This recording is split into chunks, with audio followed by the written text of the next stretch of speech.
Welcome to another episode of SaaS Builders. I'm your host, Jefferson Nunn, and today I'm joined by a very special guest, John Bates. How you doing today, man? Doing well. Thank you, Jefferson. Glad to be here. Awesome. Could you tell me a little bit more about yourself and what you do? Yeah, I do what I call leadership communications, coaching and training. I write books. I do strategic messaging, large and small group trainings, all that kind of stuff. And my why is to bring out what's awesome inside every person so they can have the impact they want to have in the world. And that's what I get to do every day. And I'm pretty excited about it. That's awesome. Well, tell me a little bit more. I mean, you write books. I guess you give them presentations. Tell me more. How did that work? Well, I think I think a lot of the folks in your audience might relate to a lot of the things that I did in my life. I used to be, I was always the guy with the soft skills, and I got into the internet industry early in 1994. And I was always an early stage employee or a founder or a co-founder. I'd always end up with the title chief evangelist. And I worked with a lot of people who had the hard skills, obviously the coders and programmers and all the other people. And they all called what I did fluffy, right? Even though, as you know, at the companies where I was a founder and a co-founder, I brought in millions of dollars in venture capital and things, raised several hundred million in Silicon Valley and beyond, but they still called what I did fluffy. And so I kind of went around with this chip on my shoulder, trying to prove I was valuable while I secretly didn't think I was as valuable. Intel processor, at least, right on your shoulder? You're right. Yes. Yeah. That was the chip. And so, and it was just awkward, right? Cause I was just like, and then in 2009, I went to the TED conference for the first time and just saw person after person give the most amazing talks I'd ever seen. And I remember thinking, okay, I've basically been a public speaker my whole life as an evangelist for tech companies, but I've never done that. I've never given that kind of a talk. And I got excited, and I came back home, got very involved in the TED and TEDx community.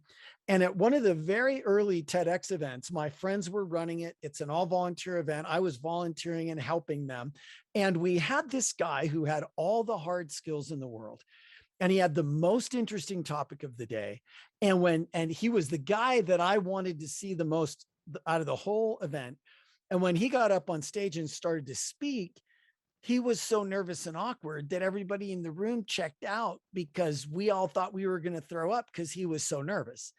And it was just really sad, and I remember thinking about all the people that I had worked with who were a little bit like that, right? Like brilliant and so much to offer and so well educated, but just not that great at public speaking.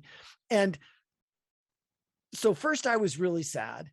And then after a minute or two, the evil part of me kicked in. And I remember distinctly sitting there thinking, ha, ha, ha, ha, ha, hard skills guy is blowing it, calls what I do fluffy, ha, ha, And as I was indulging the evil part of myself, my friend came over, leaned down, and completely changed my life. He said, dude, we got to do something to help people like this. And I remember it was like that V8 commercial, right? Oh, I could have had a V8. Like the clouds parted, the angels sang, God spoke in my ear. It was one of those moments. And I realized if I just got over myself, if I stopped honoring that Intel chip on my shoulder, I could make a difference for that guy. And so I went home that night and started working on what I now get to do all over the world. I've trained the NASA astronauts. I pinch myself. I train Navy Special Operations and Johnson & Johnson and Boston Scientific and a lot more. And why that happened is because as I thought about it, I realized that if I wanted to get through to someone with the hard skills in particular, I would need to base everything I did in human evolutionary biology and human neurophysiology so that I could show people not only what works when it comes to communicating and influencing and getting people inspired and all of that, but also why it works based in science. And that utterly, completely, totally changed my life. Because the thing I didn't think about, because I'm a soft skills guy, is since it's based in science, it always works. That's why we like science, right? So that moment just completely changed my life. And that's how I got into doing what I now do, which is, supporting leaders in everything from sales. I work with sales organizations. I work with, various teams, C-level teams, do strategic messaging, all that stuff around really great communication that influences people and has an impact. Incredible. I have so many questions. Okay. Let's get to them. Wow. I wish I was taking notes. It would have been off the table already. I don't tell, well, I mentioned it on this show before, but I actually went online for the first time in 1984 after the movie War Games. I bought, wow, honest to God, a 300 baud modem. Oh, look, the Texas movie. Only one other person I just had on the show a few weeks back, he was a CPA. He's like, yeah, and I bought the 1200 baud modem. Look, it goes twice as fast. Yeah. Or 4 times as fast. Just so you know, I got on the internet in 1987 at UCLA. So, I was not as early as you, but Pine, FTP. Yes, Archie, all that. Yeah. God. Can you? I would spend an hour just to get one command right. I mean, and I remember the World Wide Web growing at 16,000%. Yes. And I was like, wow, this World Wide Web thing's pretty interesting. Let's check it out, And so how you checked it out with the Internet Yellow Pages book, right? Right. Yeah, exactly. That's it. I was there when AOL, before AOL, it was PC Link. PC Link and Apple Link. Boy, and what was the other one? CompuServe. CompuServe, yes. I was on Easy Saver for booking flight reservations. Oh, right. LexisNexis, law library and legal and medical library. At the time was accessible by CompuServe. Later they split off. And have had a horrible evolution ever since, but that's a different story. But yeah, no, I was there when all this stuff happened. I got training on how to use LexisNexis. I got training on how to use all this PageMaker. I went through all the training at Ventura College at the end of the day. I learned Microsoft C, the original, which by the way was free to download. Borland C you had to pay for. And then I evolved, C++, Java launched. I was at the Java launch event. I've never seen so many caffeinated programmers in my life. I remember that too. You were there? I think I was. Wow. Yeah, that was the Oracle building, right? They were just up front. I remember I worked with a company and our idea was to create essentially an operating system for the internet that would be it, right? And we were in talks with Sun Microsystems. And then a little ways into the talks, they're like, well, guys, we're actually working on this already. And out comes Java a little while later. And we were like, Actually, y'all should have continued. But I was there with my Palm Pilot going, how are you going to make it work on a Palm Pilot? Whoops. See, do you remember the debates about what was going to win, the phone or the planner or the camera? What were we talking about? All of the above. Yeah, exactly. Who knew?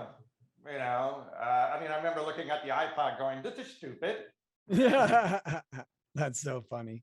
That's the thing. We never know, even as programmers. Everybody thinks programmers, we can always see the future. No, not always. You can Google me. I think in 1999, I had my top 10 list of what was going to win. Actually, I nailed 6 out of 10 of them. Well, that's the good. thing, right? 60% is pretty good. Yeah. Well, especially because the top 10 was a top 10 out of thousands of things. and you got 6 of the top 10 that you picked. That's pretty good. So that's the thing. But still, we never know. It's a batting Yeah. average, right? And that's why it's like baseball. The guy hits it, .3. Oh my God, he's a rock star. Right. Well, in life, things are hard. And so I'm going to like lots of questions, right? So I mean, you were there when all this stuff happened. What would you say to even the future of tech? Because I'm going somewhere with this. You know how hard it was then, where we couldn't even figure out what an operating system was. There were like 80 of them. But now we've kind of merged, at least on the operating system front. But there's all this new complex technology that's coming out that a lot of people on my list are like developing AI, machine learning. There's a lot of this exotic tech. How do we? A good friend of mine has an NFT that's like rare liquors and rare wines and, Ethereum and gas prices and, oh my gosh, right? DeFi. How do we communicate this? Well, so, I love the saying, master the basics.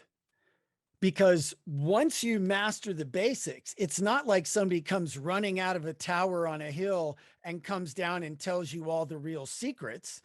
The secret is master the basics.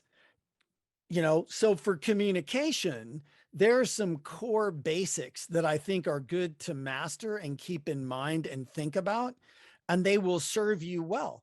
And the, mastery in communication is just mastery of the basics. It just means that you've thought about and practiced and done the basics enough that you're now a master. It's not like there's some bigger secret once you get the basics, right? So,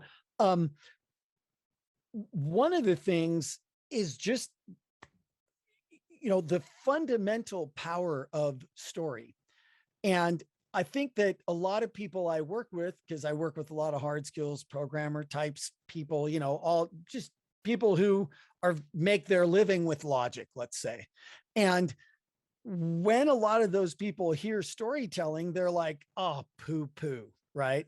Like, once upon a time, happily ever after, Winnie the Pooh, and that's not what we're talking about. I think another more powerful way to get the impact of storytelling across to people is stories are you sharing a meaningful experience.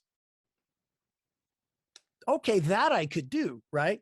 And that has been valuable to me throughout my whole life. When somebody shares one of their valuable experiences with me and tells me about it and kind of has me feel like I was there and gives me the thing they learned, I go away enriched, right? It's why I think there's some famous quote about how, humans can live hundreds of lives in a lifetime. It's because we can read and we can listen to each other and we can share stories, which are just experiences. And now you can condense 10 years of experience into an hour or two of the most important experiences and stories. And I can go away with what took you 10 years to get, right? And same back and forth. So one of the key things is stories.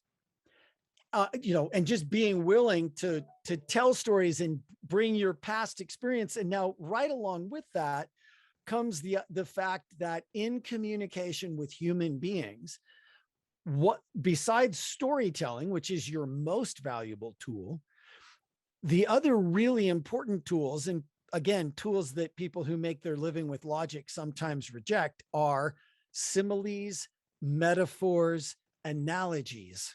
Right now, the problem is those things they break down at a certain point, but you can just say that the analogy breaks down, but right now this is a lot like blah, blah, blah. Right. And now we just made a simile and a comparison, and it allows people, that's how our brains process things, simile, metaphor, story. So that's one place where I think if you're in a world of people who make their living with logic and you get a little bit better at simile, metaphor, storytelling, sharing your experience, being willing to do that more than the average person in your field, you get a disproportionate advantage in my experience. I think that's very true. A lot of the, even within our industry, a lot of the folks that end up being, lead developers or heading up programming teams, they master even this exact Yep. skill you just mentioned. And then likewise, if we're trying to convey that to a client, the ones that I think master the basics, like you're saying, are the ones that go into that. It's a very valuable advice. Thank you for sharing that. So, and You're then welcome. I think along the same lines, a lot of folks get nervous when now they have to present in front of 20 people, maybe not so much the last couple of years, but it's starting to come back. Yep. Hey, here's a conference room full of people.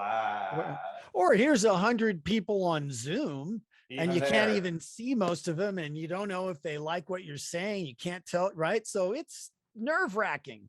How do you get past that, that barrier? This is fabulous. I'm going to share the advice that made a huge difference for me.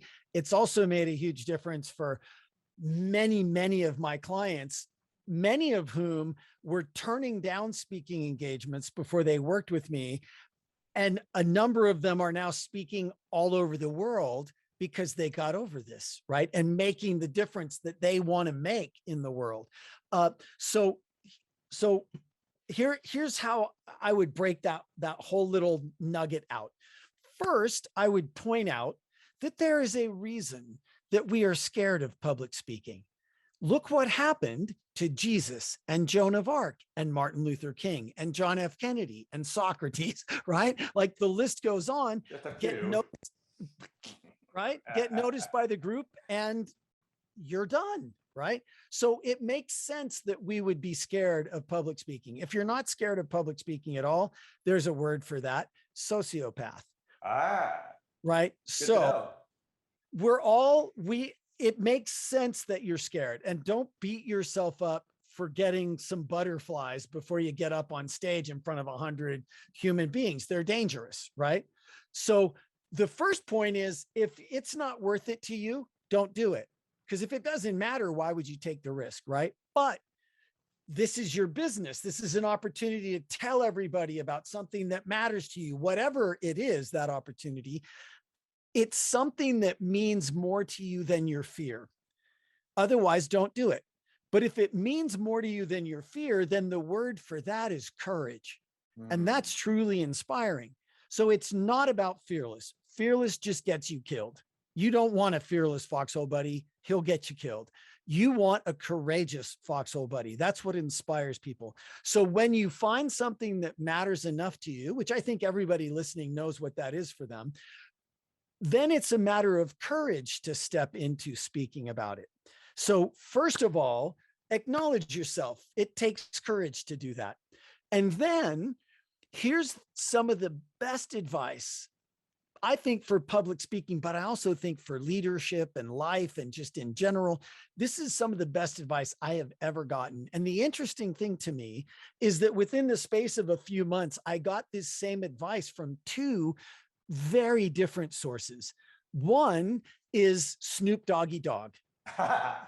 I'm not even kidding. Back in the day when he was the D-O-double-G dog, right? Yeah. And then I heard it not much after that, from one of the top leadership coaches anywhere in the world. So if they're both saying it, it's probably worth listening to. They both said it differently, but it's the same fundamental advice. So you ready for that? Yes. Okay, here we go. Snoop Doggy Dogg first, because he's a poet. He said, "Don't be nervous, be at their service." That is freaking brilliant. Don't be nervous, be at their service.